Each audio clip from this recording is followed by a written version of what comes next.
Ok.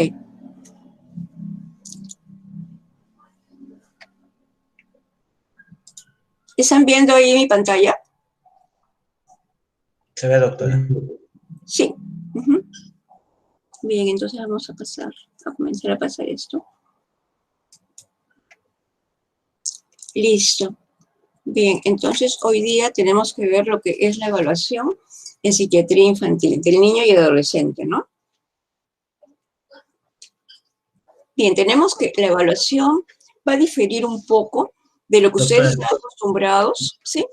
Doctora, disculpe la interrupción. ¿Podría colocar, ocultar en ese cuadradito que sale en la parte inferior? ¿Ocultar qué? En ese cuadradito que sale en la parte Ocultar, inferior. ya, perfecto, ya está. Listo.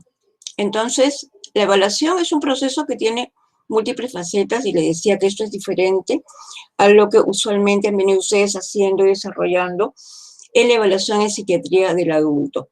La psiquiatría infantil, para la evaluación y la ordenación de la historia clínica, tiene ciertas particularidades, ¿no?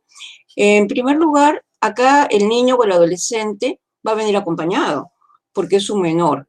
Puede venir acompañado por el papá o por otro familiar. Y para nosotros es importante tanto la entrevista directa con el niño o adolescente, como es muy importante también la entrevista con los papás y la entrevista a la familia. Aquí, más que de repente, cuando hacemos la historia clínica del adulto, le damos muchísima importancia a los antecedentes. Y a veces incluso, dependiendo del caso, vamos a preguntarlos antes que la enfermedad actual. Pero tenemos que tener en cuenta que un lugar muy importante van a tener los antecedentes, al igual que la enfermedad actual, y todo el desarrollo de la historia clínica, ¿no? ¿Qué es importante? Tener en cuenta la edad del niño, el nivel de desarrollo, porque la evaluación, el acercamiento incluso, o datos que podamos obtener va a depender mucho del nivel de desarrollo del niño. Entonces tenemos que tener en cuenta la edad de nuestro paciente, del niño o adolescente, también el sexo y, muy importante, el entorno sociocultural en el que se desenvuelve el pacientito, ¿no? ¿Por qué tenemos que tener en cuenta eso? Aquí solamente unos pequeños ejemplos. De repente nos dice el papá, mi niño presenta rabietas. Si el niño tiene una edad aproximada de 2 años, yo puedo considerarla como normal y más bien tengo que orientar a los papás que esto es normal dentro de la edad del niño, que es lo que se podría esperar. Pero si el papá me dice, mi niño tiene rabietas y es un niño ya de repente ya escolar, que tiene 10 años, 11 años, un puber, eso ya no es tan normal, ¿no es cierto? Entonces tenemos que tener en cuenta siempre la edad. Temor a la oscuridad y a los monstruos. ¿Es frecuente en alguna edad de niño? Sí, es relativamente frecuente entre los 4 y 6 años de edad. Diferente que un adolescente de repente de 13 años me diga que tiene temor a la oscuridad y a los monstruos, ¿no es cierto? Entonces, por eso es muy importante la edad, saber la edad y los síntomas que nos después pueden estar refiriendo. El niño siempre va a ser una fuente muy importante y muy útil de la información. No podemos descuidar al niño y darle o enfocarnos mucho en escuchar solamente al papá. Tenemos que hacerlo por igual, con ambos, de repente también un familiar, también con los tres, ¿no es cierto? El niño no puede relatar las circunstancias de su nacimiento, lógico, porque estaba muy pequeñito y probablemente no se va a acordar. Estos datos, ¿quién nos lo va a dar? Y van a ser más fiables, lógicamente, que el padre o tutor. Y aquí les quiero comentar algo. Seguramente ustedes, los que ya rotaron por niños también, lo han podido percibir. A veces quien mejor sabe los datos previos al nacimiento, del embarazo, y luego del nacimiento, del desarrollo del niño, es a veces más la mamá, no tanto el papá. A veces ahí tenemos ciertas dificultades cuando hemos estado todavía en las sesiones, en las consultas presenciales, ¿no? Entonces, hay que ver siempre quién es la persona que está acompañando, quién nos da los datos para ver qué tan fiables pueden ser.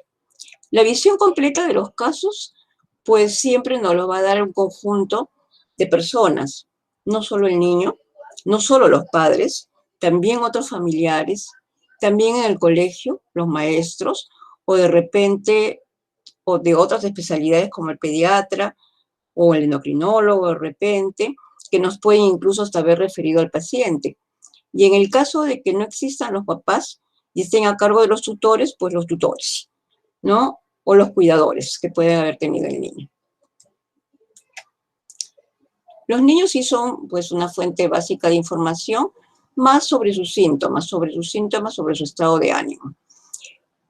En general, de requerirlo, solamente de requerirlo, y por eso tenemos que evaluar la situación de pedir otra información, de acuerdo a cada caso es único y es particular, de repente vamos a necesitar escalas de evaluación o test psicológicos que queramos para complementar nuestra historia y llegar a una mejor aproximación diagnóstica en el paciente o en el plan de tratamiento también, pues, ¿no? Evaluaciones neuropsicológicas, etcétera, o también alguna evaluación o prueba que tenga que ver con otra especialidad y podemos hacer también interconsultas. La exploración psiquiátrica en infantil es muy importante y es también muy deseable de que previamente los padres le hayan explicado al niño para qué lo van a llevar a tal sitio, si van a ir al hospital, si lo va a ver un médico, qué cosa va a esperar el niño, no vaya a ser que el niño nos llegue asustados. Ustedes saben que los niños a veces están familiarizados con que los llevan al médico, los llevan al hospital, y lo que va a pasar es que de repente les van a poner una inyección, o los van a vacunar, etcétera, ¿no? O sea, relacionan hospital con algo un poco desagradable. Y de repente cuando viene nuestra consulta en psiquiatría, ellos van a pensar de que es más o menos parecido y están con la miradita buscando a ver en qué momento sacamos la inyección. Entonces es importante que los padres expliquen que es otro tipo de atención. Y lógicamente que nosotros también. Cuando entra el niño, cuando entran los padres, tenemos que explicar y aclarar y disminuir cualquier situación de temor. Las conductas, como ya se dijo en la diapositiva anterior, tenemos que tener en cuenta si son de acuerdo a la edad, ¿no? Pusimos los ejemplos, que ya los he leído, y siempre tenemos que entender esto. El niño, ¿dónde se desarrolla las 24 horas? En casa, casi siempre, cuando no está todavía ni en el nido ni en el colegio, pero cuando ya está en una etapa preescolar y escolar, muchas horas está el niño en la escuela, ¿no es cierto? Entonces, datos, información muy importante vamos a obtener de la escuela.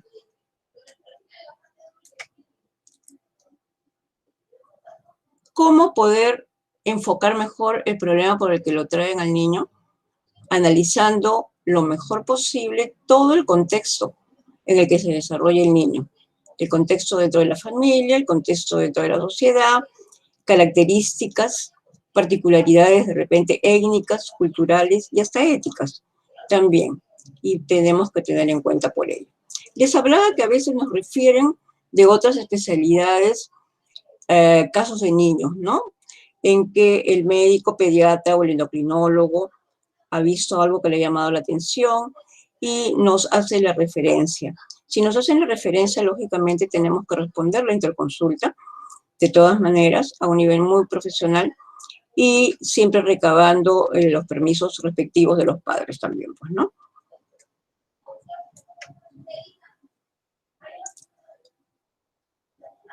Ante el caso problema del niño, como hemos dicho, hay que considerar su edad, los antecedentes de desarrollo inicial, rendimiento escolar y bueno, y luego el estado mental actual que puede estar presentando el niño.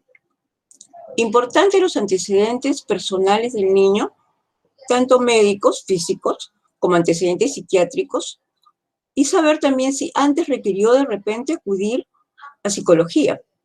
A veces el niño ha ido, no una vez, varias veces a psicología, No necesariamente por el mismo tema que nos lo están trayendo, por otros temas, por otros problemas, otros motivos, pero que es importante también averiguarlos. Y también los antecedentes familiares patológicos, lógicamente, ¿no? Hacer una buena historia clínica actual es importante. Todos ustedes ya saben desarrollar la historia clínica, pero como les decía, la historia clínica que se desarrolla en el niño va a tener énfasis en algunas áreas más que en otras, a diferencia en la etapa adulta, en la consulta externa del adulto. En la entrevista muchas veces se olvida de preguntar cómo se portó el niño en situaciones anteriores parecidas, si sufrió estrés o no, y cómo iba reaccionando él. Y no solamente él, también las personas alrededor de él, para poder saber cómo es la dinámica que se ha estado desarrollando en la vida del niño. Y bien, aquí lo que les quiero presentar es solamente un modelo de historia. Los que ya rotaron en el Arco Herrera saben que ese es el modelo que más o menos nosotros aplicamos ahí. Pero va a haber más de un modelo de historia clínica. Lo que sí les puedo decir es que cada hospital, cada centro adopta su propio modelo, pero una de las cosas importantes y quizás la más aceptada en el caso de infantil es que la historia sea descriptiva. Nos ayuda más, es más enriquecedora realmente. Entonces, el modelo de historia clínica que nosotros tenemos en Arco Herrera es descriptivo. No ha buscado ser muy estructurado, que en realidad lo muy estructurado se usa más para investigación, sino nos hemos abocado más al modelo que nos puede llevar a entender mejor todo el contexto y la dinámica en la que desarrolla la vida del niño, ¿ya? Entonces, en este modelo de historia queremos como algo importante y en primer lugar, por ejemplo, el tipo de acompañante. ¿Quién es el acompañante? No siempre es el papá, no siempre es la mamá. De repente es la hermana mayor, de repente es una abuelita. He tenido casos en que también han venido con la empleada, porque ni papá ni mamá se dan tiempo para poder acompañar al niño, o porque en ese hogar, en esa familia, muchas de sus responsabilidades las asume esa empleada, porque es de confianza, qué sé yo, porque los padres no tienen tiempo, pero ya esa información va siendo importante para nosotros. Bien, entonces tenemos que saber quién es el acompañante, anotarlo debidamente en la historia. No solamente eso, ese acompañante es buen informante o es un mal informante, porque necesito saber de ahí en adelante si esta persona que vino me puede haber dado todos los datos exactos o más bien se enredó en cuanto al relato cronológico y yo tengo que aclarar todas esas cosas citando posteriormente a alguien como el papá, la mamá o el abuelito de repente para que pudiera venir a darme mejores datos, ¿no? También en el caso de personas que no tienen mucha instrucción, de repente padre o madre, pero que tiene un nivel bajo de instrucción o son quechohablantes, no me pueden dar una información tan amplia como yo quisiera y entonces lo tengo que apuntar ahí para saber cuáles son las limitaciones que he tenido para desarrollar esa historia clínica. Motivo de la consulta. Lo he resaltado ahí porque esto es bastante importante. Muchas veces el acompañante, ya les he dicho, sea familiar o no, viene y nos refiere un motivo, que no necesariamente luego al final es el verdadero motivo del problema del niño. Para el acompañante puede ser uno el motivo y nosotros luego llegar a la conclusión de que el motivo o el problema es otro completamente diferente. ¿Ya? Pero en motivo de consulta debemos poner entre comillas cuál es el motivo que refiere el acompañante por el que están trayendo al niño a la consulta externa, ¿sí? Luego la parte de enfermedad actual, describiendo acá pues todos los problemas que nos pueden estar refiriendo el familiar o el acompañante con respecto a la situación que el niño está presentando en ese momento. A veces nosotros ahí en niños incluso esta enfermedad actual la dejamos todavía como para el tercer, cuarto lugar y hacemos la situación de los antecedentes, que para nosotros es muy importante y nos da datos muy, muy valiosos. Por ejemplo, La edad de los padres al nacer el niño. ¿Por qué me interesa esto? Solamente para saber a qué edad la señora tuvo al niño. Nada más, ¿no? O si se llevaba muchos años con el papá. Es importante porque va a ser diferente que el niño sea hijo de padres añosos, ¿no? Que la han tenido de repente después de los 40 y tantos años. Diferente a que el niño sea hijo de padres adolescentes, de repente, ¿no?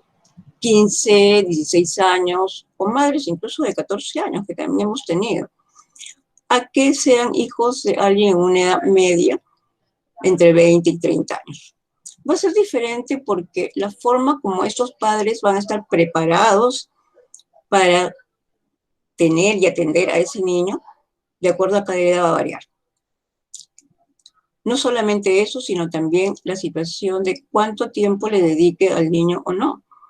De repente es una madre adolescente y todavía ha continuado estudiando y entonces comparte entre el colegio y la crianza del niño el hecho de sus obligaciones, ¿no? O madres muy añosas de repente, que no podían tener hijos antes o se casaron a una edad ya mayor, bastante mayor, y luego pueden ejercer una situación de sobreprotección con el niño. Sobreprotección por temor a que le vaya a pasar algo, porque es un fruto muy valioso, etcétera, etcétera, ¿no? Entonces, esos son los datos que nosotros tenemos que sacar y recoger. Luego también si el niño fue planificado. ¿Querían los padres tener ese hijo o no querían? Para saber qué tan buena fue la recepción en ese hogar, ¿no? Luego los datos del embarazo. ¿La madre tuvo controles o no? ¿Tuvo enfermedades? ¿Recibió medicación de repente por alguna enfermedad? ¿Hubo amenazas de aborto? Etcétera. Todos esos datos son bastante importantes para saber si alguna enfermedad también afectó al niño en el primer trimestre, si alguno de los medicamentos que recibió durante el embarazo pueden haber alterado la formación de ese niño, ¿no? Y luego los datos de nacimiento. ¿Dónde fue el parto? ¿Fue en la casa? ¿En su domicilio? ¿Lo atendió una partera? ¿Lo atendió una curiosa? ¿De repente fue camino al hospital, ahí nomás en el carro, en el patrullero? ¿O fue en un hospital, donde se supone que debe haber recibido mejores cuidados de atención al momento del nacimiento del niño, ¿no? También preguntamos si este niño lloró o no al nacer. No simplemente por decir era un niño que lloró, que gritó, se escuchó, que tenía unos buenos pulmones, entre comillas, etcétera. No, para saber si es que realmente hubo algún problema de hipoxia alrededor del nacimiento. Primer llanto, primer grito significa pues para nosotros médicos de que sí, respiró y que el oxígeno llegó no solo a pulmones, sino también al cerebro, ¿no es cierto? ¿Cómo le fue en el primer mes de nacimiento, en su periodo neonatal? Hubo infecciones, hubo problemas, tanto para el niño como para la mamá. Y luego si esta madre le dio o no lactancia materna. Ya más adelante, en las clases de las teorías de desarrollo del niño también, y en las clases de apego, vamos a ver si este niño lactó o no lactó, qué tanta situación, digamos, de apego y cercanía con la madre se pudo fomentar o no. Luego viene la parte de antecedentes del desarrollo. Bueno, quiero saber si hasta ahí me están escuchando bien, ¿sí? Sí, doctora, se escucha bien. Sí, doctora, sí se escucha. Ok, listo. Cualquier cosita me avisa. Sí. Bien, entonces viene la parte de antecedentes del desarrollo. Desarrollo acá, psicomotor, ¿no? ¿Qué le podemos preguntar a la mamá? Si se acuerda, la mamá, como les digo, a veces nos da mejor esos datos, el papá no tanto, pero algunas mamás también se han olvidado, ¿no? Pero bien, si se acuerda a qué edad el niño levantó la cabeza. El niño generalmente levanta la cabeza en un desarrollo psicomotor normal como a los 3 meses, ¿no es cierto? ¿A qué edad el niño se sentó? También, por sí solito en la cama, que es alrededor más o menos de los 6 meses, a qué edad habló la primera palabra, antes del año, 10 a 12 meses, a qué edad caminó, generalmente es alrededor del año, etc. Control de esfínteres también, a qué edad ya dejó pañales, ¿no? Tanto en cuanto a control de esfínter vesical como el rectal. Y sí, continuó, de repente sí controló de día, pero en la noche se seguía orinando la cama de noche. ¿no? Y ha continuado con una de repente enuresis hasta que tenía 6, 7, 8 años. Entonces, esos datos son importantes también que lo vayamos preguntando, ¿no? Luego, la parte en cuanto a edad preescolar, escolar y adolescente. Son las etapas por las que pasa el niño mientras va creciendo y de acuerdo al, digamos así, a la orientación de los padres, lo deben llevar a una guardería, lo deben llevar a un nido o no, o de frente no fue a nido, de frente fue a primer grado nada más de primaria. Entonces, todas esas cosas es importante saberlas. Y en cada una de esas edades, ¿cómo le fue? ¿Cómo se adaptó? ¿Cómo se adaptó ese nido? ¿Era huraño? ¿No hablaba? ¿Se escondía? ¿No aprendía? ¿Era muy inquieto? Etcétera, etcétera. ¿Respetaba o no a los profesores? Luego ya en la etapa escolar y adolescente. Entonces, todos esos datos ya nosotros los vamos anotando y vamos preguntando, ¿no? Viene luego la parte de antecedentes médicos y psiquiátricos, o sea, lo que es antecedentes patológicos personales del niño.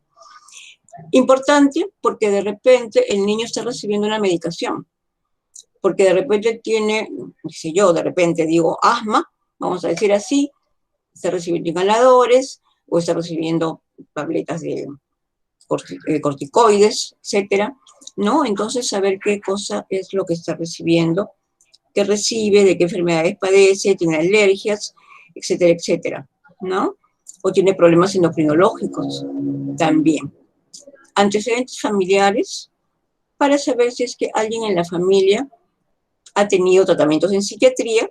Y aquí, por ejemplo, importante, no solamente que se ha tenido tratamientos en psiquiatría, a veces no los ha tenido y sí ha requerido. Como por ejemplo, les digo, muchas veces llega el niño o lo trae el padre o la madre porque el niño se orina en la cama de noche. 11 años y se orina en la cama de noche. Llega antecedentes familiares, preguntamos si la familia, alguien ha tenido un tratamiento psiquiátrico, ¿cuántos? Y nos dicen no. Pero si por la situación del problema que me traen al niño, yo pregunto, ¿alguien en la familia también se orinó la cama de noche hasta grande? Y me dicen, sí, ahí recién se acuerda, papá o mamá, pero nunca lo llevaron a tratamiento. Entonces tenemos que apuntar ahí ese dato que también es importante, porque cuando yo tengan ustedes la clase, no sobre enuresis, van a saber que un buen porcentaje de estos niños enuréticos tiene padres también que han sido enuréticos, ¿no es cierto? Bien, y esto también lo estoy poniendo en negrita, el entorno familiar. El entorno familiar es importantísimo. Nuestro niño se desarrolla ahí, en su casa. Esa es su mini sociedad. Entonces, a nosotros nos interesa saber con quiénes vive. No siempre vive con papá y mamá. Ustedes saben, conocen cómo es de disímil nuestro medio, nuestra población. De repente son hijos de madres solteras, de repente tienen un hogar monoparental nada más, de repente viven en la casa los abuelos o los tíos o alguien diferente, paisanos, a veces viven entre paisanos, ¿no? Que alquilan el departamentito. ¿Cuántos viven en la casa? ¿Con quiénes comparte él la casa? ¿Tiene su propio cuarto para él, para su mamá o para hermanos? ¿Cómo es? ¿No? Eso es bastante importante. ¿Cuántos hermanos son? ¿Es hijo único? Es muy diferente realmente en cuanto a formas de ser, características, limitaciones también y problemas, las que tiene el hijo único a las que tiene el niño que de repente pues es un hijo dentro de 5, 6, 8, 10 hermanos. ¿No es cierto? Es muy diferente. Y las relaciones intrafamiliares. ¿Cómo es eso de las relaciones intrafamiliares? Tengo que preguntar, si vive papá, mamá en la casa, ¿cómo se lleva ese papá y mamá? ¿Hay problemas? ¿Hay peleas? ¿Son delante del hijo? ¿Son delante de los hijos? ¿No? ¿Hay solamente problemas verbales? ¿Hay de repente violencia familiar? Todo eso. Viven de repente con los abuelos. Viven con los abuelos porque realmente quieren vivir ahí y porque no tienen en realidad la, digamos, solvencia económica para tener su propio hogar. A veces es contra la voluntad de uno de ellos. A veces de repente pues la mamá se lleva pésimo con la suegra, pero ahí tiene que estar, ¿no? Se miran, se aguantan, pero no se pasan. Entonces, ¿cómo es la dinámica? ¿Cómo es la tensión dentro de esa casa? ¿Se pelean? ¿Se están diciendo samba canuta todo el día? ¿O más bien llevan una relación armoniosa entre todos y se ayudan? ¿Cómo es? ¿No? ¿Cuáles son los hábitos y los juegos preferidos del niño? ¿Cómo pasa su tiempo libre? ¿Cuáles son sus juegos preferidos? ¿Juegos solo? ¿Juegos con los hermanos? ¿Juegos con los padres? ¿No? Tipo de corrección que es usada por los padres. ¿Cómo lo corrigen? ¿Le llaman la atención? ¿Solamente le hablan en voz alta? ¿Le pegan? ¿O de repente le tiran objetos? ¿No? ¿Esa corrección lo hacen solamente con él o es igual con todos? ¿Hay preferencias? ¿Hay engreimiento hacia uno de los hijos? Todo eso es lo que tengo que anotar en ese medio familiar, ¿no? Ah, y también algo importante, a veces cuando en la casa están tíos o otros abuelos o paisanos también, a veces la mamá dice, ah, si no soy yo, que el fulanito también lo corrija, no importa, con tal que se porte bien. Y el tío, el abuelo, el cuñado y medio mundo, todos pueden ponerle la mano al niño, ¿no? Entonces, eso también nosotros tenemos que aclarar y tenemos que saber qué es lo que está ocurriendo con respecto a ello. Importante también la expectativa de los padres respecto al hijo o a la hija. ¿Qué espera para su hijo? ¿Que termine solo el colegio? ¿O que no termine ni siquiera primaria? ¿Que trabaje? ¿Que lo ayude en el puesto? Si es que trabaja en el mercado, qué sé yo. Saber qué cosa espera, ¿no? Saber también qué piensa sobre el problema que tiene el niño y si piensa que eso es solamente porque es un niño mañoso, porque a veces uno de los padres va preocupado y el otro dice, es pura maña, ya le pasará, ¿no? O está haciendo su teatro, etcétera, etcétera. Entonces, saber exactamente qué es lo que piensan los padres y qué esperan ellos con respecto al hijo. Y también, ¿qué piensa el padre de nosotros? Porque a veces va uno de ellos que sí cree que es necesario que lo vea el psiquiatra, y el papá de repente dice, los psicólogos y los psiquiatras son por gusto, un sacadero de plata, me tienen que hacer perder el tiempo. Entonces tenemos que saber también qué cosa piensan de nosotros como profesionales, ¿no? Para saber luego también cómo van a colaborar con nosotros, qué tanto van a seguir las indicaciones o no, ¿sí?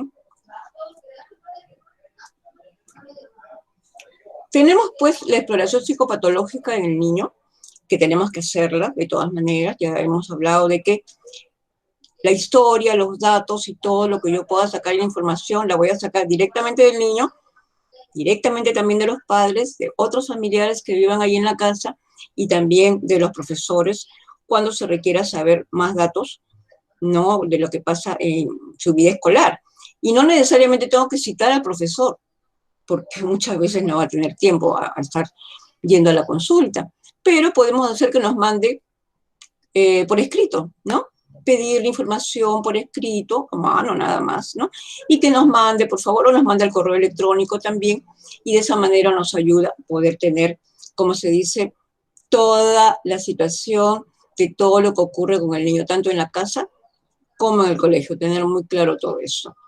La exploración psicopatológica del niño tiene que ver con los aspectos de su conducta, su forma de relacionarse con adultos, con niños, características de su habla, de su lenguaje y el estado de ánimo que prima en el niño mayormente. Cómo es su pensamiento y el contenido de su pensamiento. Y también sus niveles en cuanto a inteligencia, a razonamiento, y eso tenemos que ver pues de acuerdo al desarrollo, ¿no? De acuerdo también a la edad del niño. Terminando con ese examen, vamos a pasar recién al planteamiento diagnóstico, que tiene que ser con el previo conocimiento de los criterios diagnósticos del CIE-10, ¿no es cierto? Para que nosotros podamos llegar a ese tipo de aproximación. Y luego la planificación del tratamiento. Vamos a ver. Ya. Esto, vamos a ver después. Ya. En cuanto al planteamiento diagnóstico, les decía que vamos a hacerlo basado en el CIE-10. Ustedes saben que a nivel del MINSA, es salud también, todos manejan los códigos de CIE-10. Y entonces tenemos que saberlos, conocerlos para poder calificar de esa manera el diagnóstico o poner la presunción diagnóstica a la que nosotros lleguemos, ¿no? La planificación del tratamiento. Acá en plan de tratamiento vamos a ver qué vamos a hacer con el niño, qué vamos a hacer en este caso. En los diferentes hospitales, para poder atender niños, en psiquiatría infantil sabemos de que requerimos todo un equipo terapéutico, ¿no? En el Arco Herrera tenemos nosotros no solamente a los psiquiatras, están los psicólogos clínicos, especialistas en niños, están las profesoras especializadas en aprendizaje, las profesoras especializadas en lenguaje, están los terapistas físicos, ¿no? Está también el neurólogo, aunque ahora por la pandemia creo que lo han llevado al neurólogo, me parece a UCE, pero el neurólogo es para que esté dentro del equipo de psiquiatría infantil, ¿no? Y entonces cada uno de estos diferentes profesionales va a ser un punto muy importante de acuerdo al plan que yo me trace, de acuerdo al plan que se trace el psiquiatra. Por ejemplo, puede ser, vamos a poner nada más un ejemplo, que es un niño enurético, es un niño que tiene una enuresis, ¿no? Pero aparte también tiene problemas emocionales, tiene problemas depresivos. Entonces yo voy a requerir, de acuerdo a lo que se plantea en el niño, darle medicación. Y bueno, le daría medicación o antidepresivo, que me va a servir también para la enuresis, pero también va a requerir un apoyo emocional. Entonces pido que intervenga psicología. Le pido una evaluación y que entre en psicoterapia individual el niño, ¿no? Pero de repente el niño me cuentan también de que no le va tan bien en el colegio y tiene problemas de rendimiento escolar. Entonces le pido a la profesora especializada en aprendizaje que le haga una evaluación para ver cómo podemos ayudar a ese niño y ver si tiene problemas selectivos de repente de aprendizaje, que no los ha mencionado tan, digamos, insistentemente el padre o madre, pero que estando ya en la consulta de nosotros, en la consulta infantil, tenemos que tratar de darle toda la ayuda posible con los diferentes profesionales que nosotros tenemos. De repente no pronuncia bien, y entonces lo envío con la terapista, con la profesora especializada en lenguaje para que lo evalúe y entre a terapia de lenguaje. Entonces, dependiendo de cada caso, voy a requerir que ingresen también al plan de tratamiento uno o más de todo el equipo que tenemos ahí en psiquiatría infantil. ¿Ya? Y bueno, el examen psicopatológico del niño, regreso un poco para poder ampliar un poco más esto, porque la observación, sobre todo en los niños, es muy, muy importante. La observación dentro del consultorio y fuera del consultorio. Y ahora por ahí les voy a decir por qué. La observación dentro del consultorio. El niño ingresa y tengo que, mientras que estoy hablando con el papá, estoy observando al niño. Aunque el niño no me quiere decir nada, aunque el niño ese primer día de repente mutista, pero yo estoy observando al niño. Cómo está vestido, su desarrollo físico, si hay algún grado de desnutrición, si hay alguna anormalidad congénita, de repente baja implantación de las orejas, ¿no? De repente hay tengo un niño estrábico también, de repente está un poco descuidado en su vestimenta, no tan limpio, etcétera, ¿no? Y características étnicas, ¿no? Propias de los diferentes niños que pueden acudir de nosotros. Entonces, la observación es parte del examen mental. No voy a hablar con el niño de repente ese día, pero yo ya estoy haciendo mi examen mental, porque estoy observando muy atentamente al niño. No solamente su apariencia física, todo lo que el niño me muestra, también la forma de relacionarse con la persona con la que viene, con su acompañante. Entonces, la observación es muy importante. Yo hablo con el papá y voy viendo la expresión del niño. O me dirijo al niño y voy viendo la expresión y las reacciones de papá y mamá y también del niño entre sí, ¿no? Se pega mucho a la mamá, como medio temeroso de repente, como buscando la protección de la mamá, o más bien se sienta muy alejado de la mamá, o la mira con fastidio, o es la mamá la que mira con fastidio al niño, también, ¿no? Entonces la observación es muy importante y me va dando más digamos así, contribuciones para poder darme cuenta de lo que está pasando con el niño, ¿sí? Bien, entonces el modo en que se relaciona el niño con el examinador, con el entrevistador, y el modo como se relaciona con sus acompañantes. El afecto también, ¿no? Estoy observando cómo se le ve el estado de ánimo del niño, su carita está triste, está alegre, está como sin expresión. Todo eso lo vamos observando mientras vamos haciendo la entrevista. Y también, pues, en la entrevista, ¿no es cierto? Si le ponemos juegos, vamos a ir viendo cómo el niño se va desarrollando en esos juegos. De repente, mientras hablo con papá y mamá, lo tengo en una mesa al costadito, con crayolas, con colores, con plastilina o con un juguete, y también voy viendo qué es lo que va haciendo ese niño, ¿no? Bueno, orientado en tiempo, lugar y persona, así que se lo pregunto directamente. Y de acuerdo a la edad, pues va a ser los datos más certeros de que esté también orientado en todo esto, ¿no es cierto? La conducta motora del niño, si es un niño que está muy pasivo o es un niño que está muy inquieto más bien, todo eso ya me va ayudando. Cuando ya puedo hacer que el niño me converse, puedo ver la calidad del pensamiento, el contenido de su pensamiento, y sí, ya puedo, ya a través de lo que me vaya contando, dilucidar si es que hay alguna alteración de la percepción, que podría ser.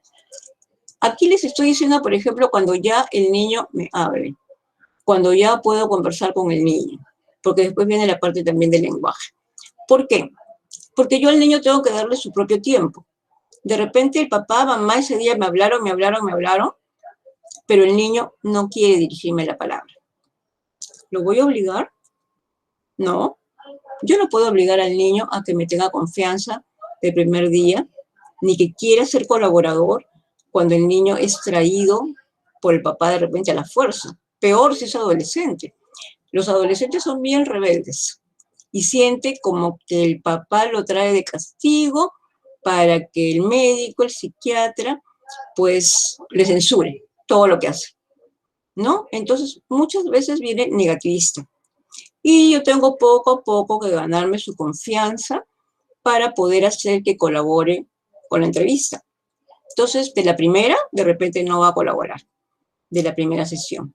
De repente voy a requerir más sesiones y tengo que respetar esa situación, darle su tiempo, de todas maneras, para que logre luego abrirse, ¿no? Y contar cuáles son sus problemas que lo están aquejando. Una de las cosas también que uno puede hacer durante la entrevista es decirle que estamos para ayudarlo, que ya así como escuchamos al padre o a la madre, ahora es el momento de escucharlo a él o a ella, porque seguramente tiene muchas cosas importantes que decirnos y contarnos, y que no necesariamente va a coincidir con lo que ya nos refirieron papá y mamá, ¿no? Entonces, eso a veces le ayuda para darle un poco más de tranquilidad al niño o al adolescente, porque puede pensar que vamos a liarnos con papá y mamá y que a ellos no los vamos a tomar en cuenta ni les vamos a creer. Bien, como les decía, entonces, cuando ya el niño nos habla, tendremos que ver y verificar si su lenguaje es el adecuado para la edad del niño o no, tanto el lenguaje oral como el lenguaje escrito. Y si ya podemos o conversar más con él, podemos hacerles algunas pruebas para ver reconocimientos espaciales, su lateralidad, cómo está su integración viso- y audiomotora, pruebas de lectoescritura, etcétera. De acá, y también incluso de situaciones o cuestiones matemáticas, de acuerdo al grado de escolaridad que tenga el niño. Y para eso tenemos que saber, en primer grado, qué cosa debe haber aprendido. En segundo grado, qué habrá aprendido. En cuarto, quinto, cómo está, ¿no? Y de acuerdo a la edad, si es que está hablando con un discurso de un niño de 10 años, o está todavía desarrollando, o no desarrollado su discurso, y nos habla como un niño pequeño de 5 o 6 años, también, ¿no? Bueno, tratar de ver también si es a través de pruebas mejor el nivel de inteligencia que tiene el niño. Y para ello podemos recurrir pues al psicólogo para que le realice pruebas psicológicas, siempre pruebas psicológicas que estén estandarizadas en nuestro país, que sean adaptadas a nuestro medio. ¿Ya? El nivel de atención que puede tener el niño en el consultorio, el nivel de concentración, si es un niño impulsivo, si tiene conductas impulsivas, disruptivas, que yo puedo evidenciar, cómo es esa memoria inmediata de evocación. De repente, si veo situaciones groseras que me hacen sospechar de que pueda tener algún problema neurológico, entonces pido que lo evalúe en neurología también, pues, ¿no? Y también durante el desarrollo de la entrevista, cuando ya puedo conversar con el niño, voy a darme cuenta qué estilos de comunicación son los que prefiere el niño cuando se dirige a un adulto, ¿no? Y de acuerdo a la edad también vamos a ver cómo nos dirigimos a ellos. De repente un niño muy pequeño, podría acercarme más al niño si hablamos de un cuento, o si tengo títeres, manejar títeres o muñecos para acercarme más al niño, y el niño también de repente, mientras más pequeño, se siente más cómodo hablando también a través de estos muñecos o a través de estos juegos, ¿no?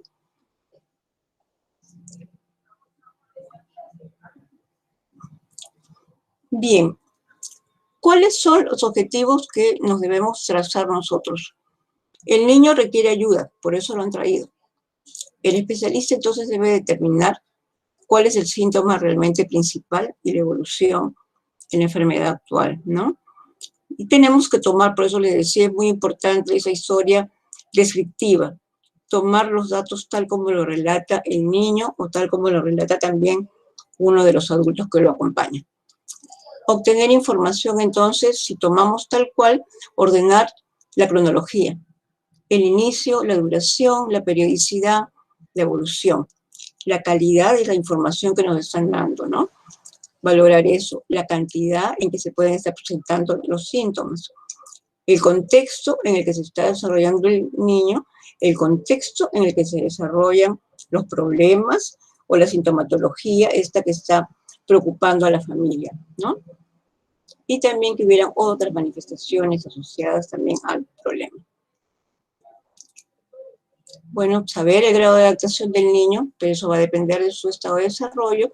Y lo que les decía cuando habíamos visto el entorno familiar, cómo funciona dentro de la familia, cómo funciona en el colegio, cómo funciona en otros medios, si es que de repente ya es un adolescente y puede estar en un instituto o algo, ¿no?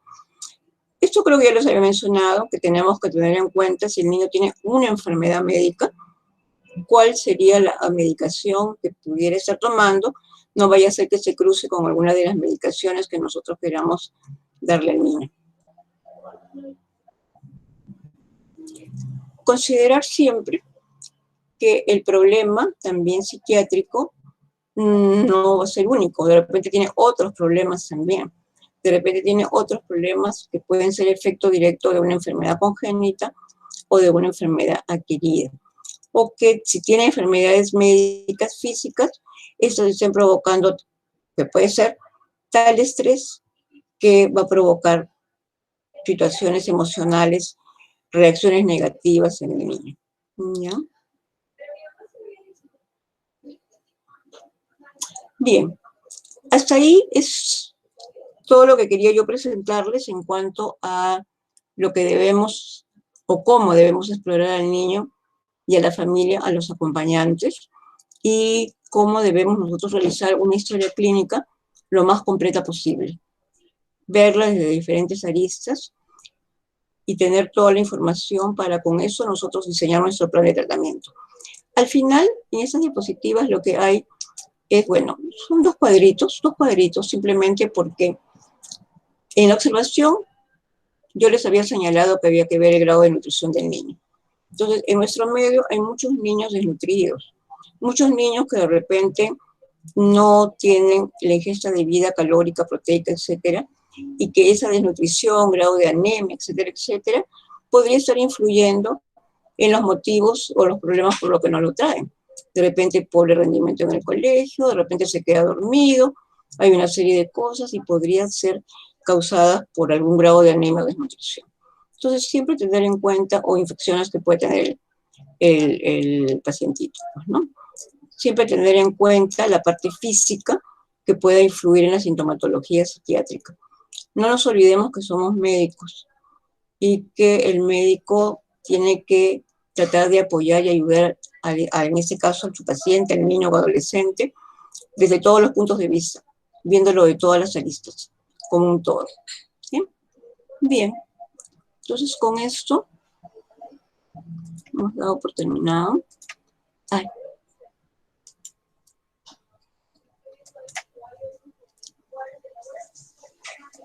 Bien.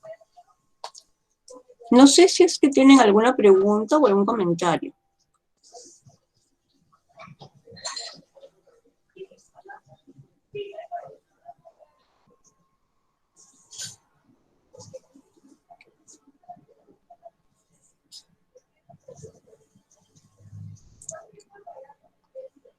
¿Alguna pregunta?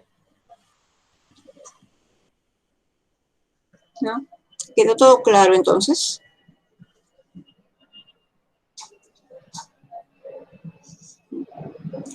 Sí, doctora. Ok, bien. Derek, ¿tú eres el delegado, creo? Sí, doctora, yo soy el delegado. Ya. Por favor, me vas a pasar a mi teléfono, a mi celular, porque no tengo tu teléfono. Tus datos, tu correo.